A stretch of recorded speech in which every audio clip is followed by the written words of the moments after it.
एक राजा था। उसका मंत्री बहुत बुद्धिमान था। एक बार राजा ने अपने मंत्री से प्रश्न किया, मंत्री जी, भेड़ों और कुत्तों की पैदा होने की दर में तो कुत्ते भेड़ों से बहुत आगे हैं, लेकिन भेड़ों के झुंड देखने में आते हैं और कुत्ते कहीं एकाध ही नजर आते हैं। इसका क्या कारण हो सकता है?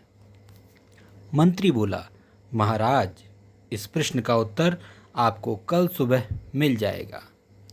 राजा के सामने उसी दिन शाम को मंत्री ने एक कमरे में 20 कुत्ते बंद करवा दिए और उनके बीच रोटियों से भरी हुई एक टोकरी रखवा दी।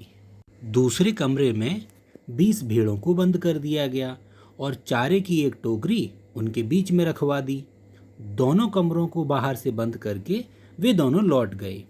सुबह होने पर मंत्री राजा को साथ लेकर वहां आया। सबसे पहले उसने कुत्तों वाला कमरा खुलवाया। राजा को यह देखकर बड़ा आश्चर्य हुआ कि 20 कुत्ते आपस में लड़ लड़ कर अपनी जान दे चुके हैं और रोटियों की जो टोकरी थी ज्यों की त्यों रखी है। कोई कुत्ता एक भी रोटी नहीं खा सका था। इसके बाद मंत्री राजा के साथ भेड़ों वाले कमरे में पहुंचा। कमरा खोलने के बाद राजा ने देखा कि 20 भेड़ें एक दूसरे के गले पर मुंह रखकर बड़े ही आराम से सो रही थीं और उनके चारे की टोकरी एकदम खाली थी। मंत्री राजा से बोला, महाराज, कुत्ते एक भी रोटी नहीं खा सके तथा आपस में लड़ लड़ कर मर गए।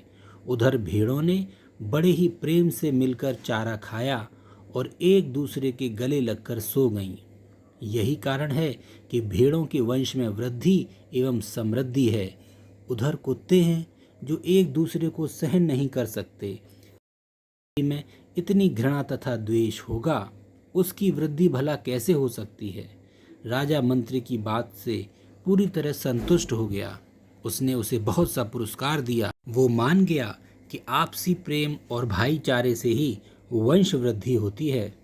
आपको ये कहानी से क्या शिक्षा मिली, कमेंट बॉक्स में हमें लिखकर ज़रूर बताएं। Thank you.